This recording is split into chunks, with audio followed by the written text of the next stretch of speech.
সবাইকে জানাই শুভ বিজয়া। দশমীর দিন কিন্তু আমাদের হয়েছিল মাটন, আর মাটনটা করেছিল আমার মা। দেখে বুঝতেই পারছো সে কেমন হয়েছিল।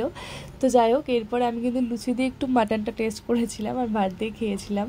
আর এদিকে খেয়ে নিয়েছিলাম চাটনি, মানে তেঁতুলের চাটনি। আর এদিকে দেখতে পাচ্ছ ফুচকা খেয়ে নিচ্ছিলাম মা। তারপর আমরা বেরিয়ে গেছিলাম ঘুরতে। এই যে দেখতে পাচ্ছ দশমীর দিনের যে ভিড়টা, এটা কিন্তু যথেষ্টই কম। দশমীতে প্রত্যেকবারই প্রচুরই ভিড় হয়, যেহেতু এইবার দশমী বৃহস্পতিবার পড়েছিল তাই যথেষ্টই কম ছিল। মানে এটা দিয়ে স্কুটি নিয়ে যাওয়া যাচ্ছে।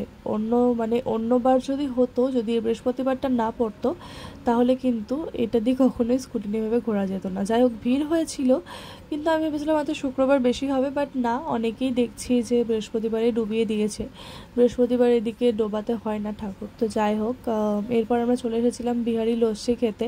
দেখতে পাচ্ছ এই যে ওপরে যে মোয়াটা দেয় সেটার জন্য স্পেশালি আসা, কারণ মোয়াটা অনেকটা দেয় আর মোয়াটা খেতে কিন্তু আলাদাই লাগে। মোয়া বলে না ক্ষীর বলে আমি জানি না, আই থিঙ্ক মোয়াই বলে এটাকে। তো এরপরে খেয়ে নিয়েছিলাম লাস্সি, আর এমনিতেই আমার ঠান্ডা লেগেছিলো, তার মধ্যে আবার আইসক্রিম এটা ওটা লাস্সি খেয়ে একদম গলার অবস্থা আমি খারাপ করে নিয়েছিলাম। এখনও কিন্তু আমার ঠান্ডা লাগা কমেনি, অনেকটা আগের থেকে কম, বাট এখনও পুরোপুরি কমেনি।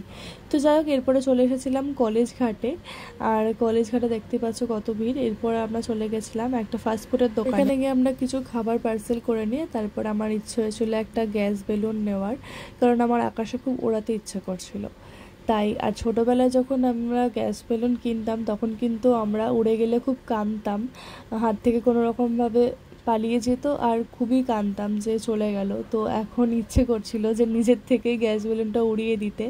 আর এদিকে দেখতে পাচ্ছ আমরা নিয়েছিলাম হচ্ছে যে চিকেন তান্দুরি আর নিয়েছিলাম রোল।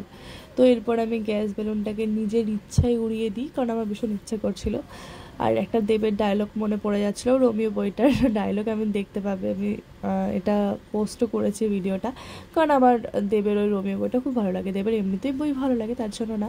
তো এরপরে চলে গেছিলাম ঠাকুর দেখার জন্য নতুন বাজারে। একটা ঠাকুর দেখা বাকি ছিল, তো সেই কারণে দেখতে চলে গেছিলাম। আমি একা না, অনেকেই গেছিলো হয়তো, মানে আমি ভেবেছিলাম আমি মনে হয় একা যাচ্ছি, বাট না।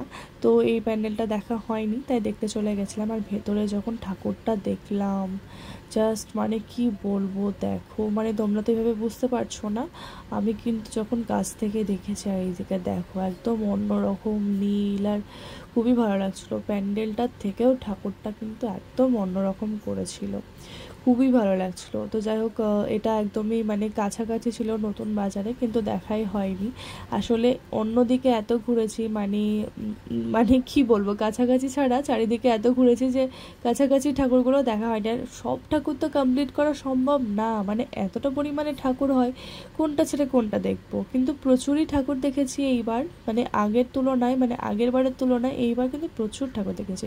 এরপরে বিরিয়ানি খেয়ে নিই। তো এই ছিল ভিডিও, টাটা।